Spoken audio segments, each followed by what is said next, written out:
కాంగ్రెస్ సర్కార్ ఉండేది 6 నెలలే 3 నెలలే అని అన్నవారంతా ఇప్పుడు పత్తా లేకుండా పోయారని సీఎం రేవంత్ రెడ్డి ఎద్దేవా చేశారు. ప్రభుత్వాన్ని కూల్చేస్తామంటూ రంకెలేసిన వారందరికీ ఈ చేరికలే సమాధానం అన్నారు. పోటీ పరీక్షల వాయిదాపై చర్చించేందుకు ప్రభుత్వం సిద్ధంగా ఉందన్నారు.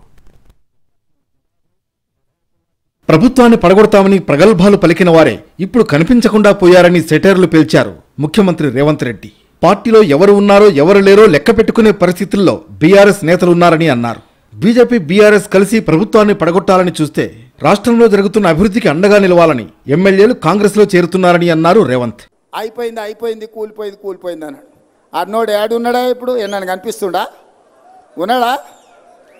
రోజు లెక్క పెట్టుకుంటున్నాడు ఎవరుండ్రు ఎవరు పోయినరు అని. ఇవాళ మన ప్రాంతం అభివృద్ధి జరుగుతుంది అని చెప్పి ప్రకాష్ అన్న లాంటి వాళ్ళు ఇవాళ ఈ ప్రభుత్వానికి అండగా నిలబడి ఈ ప్రభుత్వాన్ని కాపాడినప్పుడే అభివృద్ధి జరుగుతుందని చెప్పి వాళ్ళందరూ ముందుకు వచ్చారు. నియామక పరీక్షలు వాయిదా వేయాలని నిరుద్యోగులు ఆందోళనకు దిగిన నేపథ్యంలో వారి ఇష్యూపై సీఎం స్పందించారు. ఎగ్జామ్స్ ని కొంతమంది వాయిదా వేయాలంటూ ధర్నాలు చేసేందుకు రోడ్డెక్కుతున్నారని, అలా చేసే బదులు ప్రభుత్వం దగ్గరకు వస్తే సమస్య విని పరిష్కరించడానికి సిద్ధంగా ఉన్నామని అన్నారు. ఏ అభ్యర్థి అయినా నిరభ్యంతరంగా వచ్చి మంత్రులు ఎమ్మెల్యేలను కలవచ్చని సూచించారు. నేను మా పిల్లలు కూడా పరీక్షలు కొందరు వాయిదేరు, కొందరు ముందు కోరు, కొందరు వెనుక కోరు అంటారు. తప్పకుండా పరీక్షలకు సంబంధించి కూడా మా పొన్నం ప్రభాకర్ గారికి చెప్తున్నా, పిల్లలు రోడ్డు ఎక్కే బదులు మన ప్రభుత్వం వినడానికి సిద్ధంగా ఉంది. ఏందాన్ని ఉంటే పోయి మంత్రులను కలువురు, మీ సాధక బాధకాలు ఉంటే ఇను చెప్పురి, తప్పకుండా ఇని మీ సమస్యల్ని పరిష్కరించే బాధ్యత మాది. రంగారెడ్డి జిల్లా భూముల విలువను బంగారంతో కొలుస్తున్నామన్నారు సీఎం రేవంత్ రెడ్డి. ఈ ప్రపంచంలో 100 కోట్లకు ఎకరం అమ్ముడుపోయే భూమి ఏదైనా ఉంది అంటే అది రంగారెడ్డి జిల్లా ల్యాండ్సే అన్నారు. తమ ప్రభుత్వం ప్రణాళికాబద్ధంగా పోతోందని తెలిపారు. ఔటర్ రింగ్ రోడ్డుకు రీజనల్ రింగ్ రోడ్డును జతచేసి 360 కిలోమీటర్ల మేర ఒక వడ్డాణంగా అందించబోతున్నామన్నారు CM Revanth Reddy.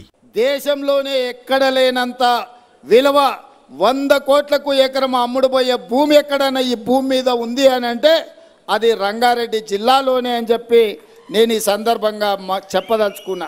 Outer ring రోడ్డుకి ఇంకొక RRR రీజనల్ రింగ్ రోడ్డు నిర్మించాలి అని కేంద్ర ప్రభుత్వం నుంచి అనుమతులు తెచ్చినాం. 360 కిలోమీటర్ల చుట్టూతా తెలంగాణను మొత్తం ఒక వడ్డానంగా మనము రీజనల్ రింగ్ రోడ్డుని తెచ్చుకున్నాము. శంషాబాద్ ప్రాంతంలో న్యూయార్క్తో పోటీ పడేలా ఒక కొత్త సిటీని క్రియేట్ చేస్తామన్నారు. టూరిజం హబ్, మెడికల్ హబ్ రాబోతున్నాయని తెలిపారు. కాటమయ్య రక్ష పథకం ప్రారంభోత్సవంలో పాల్గొన్న సీఎం రేవంత్ రెడ్డి 60 మంది గీత కార్మికులకు కిట్లను పంపిణీ చేశారు. కాంగ్రెస్ ప్రభుత్వం అధికారంలోకి రావడానికి గౌడ సామాజిక వర్గం చేసిన కృషి మరవలేనిదని అన్నారు.